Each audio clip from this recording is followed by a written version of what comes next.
Буквально на прошлой неделе в Санкт-Петербурге состоялась церемония передачи Ингушетии рукописи библиографии Кавказа.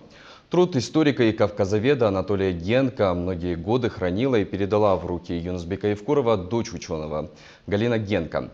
Материал был направлен в архивную службу региона, где уже начата работа по его изучению.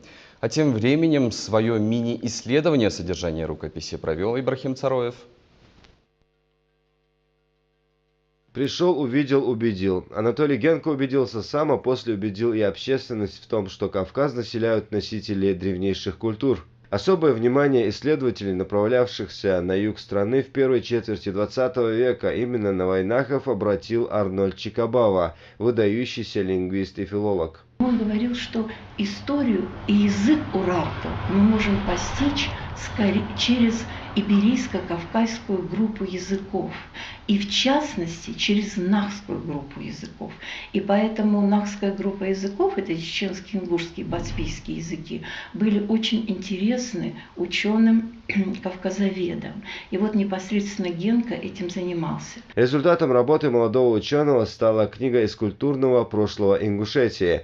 Тамара Мальсагова настаивает, что этот труд необходимо изучить всем нашим историкам и лингвистам. Тамара Якубовна – внучка Дашлуко Духовича, человека, благодаря которому и Анатолию Генка, и другим ученым было комфортно в Буро. Они могли базироваться в Грузии, непосредственно в Армении, то, что их начинало интересовать. С Кавказа этого и начинался для них.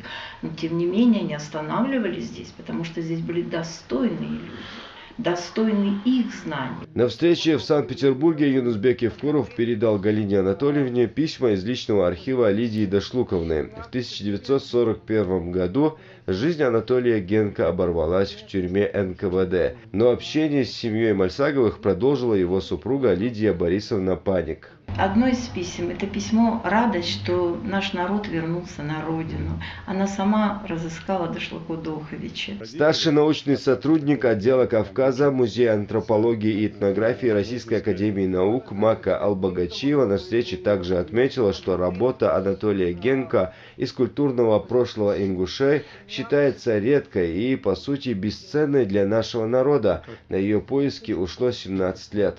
Такая невероятная удача. Теперь в дар от семьи Анатолия Нестеровича наш народ получил и вовсе неизданное исследование ученого. После детального изучения рукописи будут изданы. Тогда мы, ингуши и другие народы Кавказа, увидят себя глазами Анатолия Генка. Ибрахим Цароев, Малсак Игиев, Наиб Тичеев, Дени Тимурзиев, Вести Ингушетия.